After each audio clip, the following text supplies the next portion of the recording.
যে মিঠাপুকুরের 17টা ইউনিয়নের মধ্যে আমার এই রানীপুকুর ইউনিয়ন 2 নং রানীপুকুর ইউনিয়ন কৃষি প্রধান এলাকা। আমাদের ইউনিয়ন যদি বিএনপি সরকারে আসে তাহলে আমি অতিথিদেরকে অনুরোধ করব যে আমার এলাকার কৃষকেরা যেন অন্য এলাকা যেখানে কৃষি প্রধান রানীপুকুর এলাকা সুলভ সাধন করার জন্য আপনারা যেন সর্বোচ্চ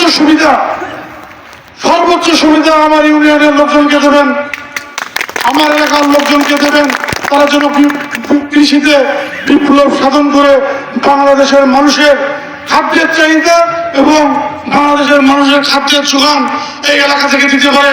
বাংলাদেশ জাতীয়তাবাদী কৃষক দলের এই দলের প্রতিষ্ঠাতা শহীদ প্রেসিডেন্ট জিয়াউর রহমান, যিনি আমাদের কৃষক, তাঁতি, জেলে, কুমার কামার সহ সকল পর্যায়ের নেতা কর্মী বৃন্দকে একত্রিত করে বাংলাদেশকে একটু সোনার বাংলাদেশ গড়ার জন্য প্রত্যয় ছিল। শহীদ প্রেসিডেন্ট জিয়াউর রহমান কৃষিতে বিপ্লব এনেছিল। শহীদ প্রেসিডেন্ট জিয়াউর রহমান 1 ফসলি জমিকে 2 ফসলি জমিকে 3 ফসলি জমি রূপান্তরের জন্য নির্দেশনা ছিল।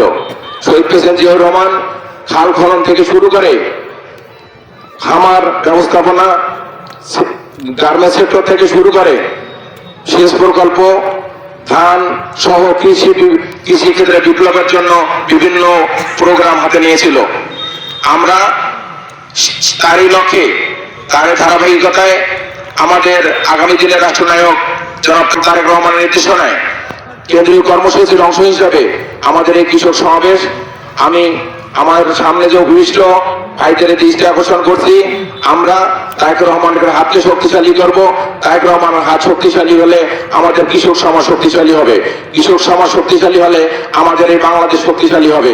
সেই লক্ষ্যে আমি সকলকে তারেক রহমান নির্দেশনা মোতাবেক ওনার 31 দফার বাস্তবায়নের লক্ষ্যে বাংলাদেশ জাতীয়বাদী দলের পতাকা তলে আসার জন্য, আমাদের জাতীয়বাদী দলের পতাকা তলে সকলকে একত্রিত করার জন্য, একত্রিত থাকার জন্য, সকল অন্যায় অত্যাচার থেকে শুরু করে কোন রকমের চক্রান্তর মোকাবিলা করার জন্য এই কৃষক সমাজকে পাশে থাকার জন্য উদাত্ত আহ্বান জানিয়ে আমি আমার এই সংক্ষিপ্ত কথা বলা শেষ করছি।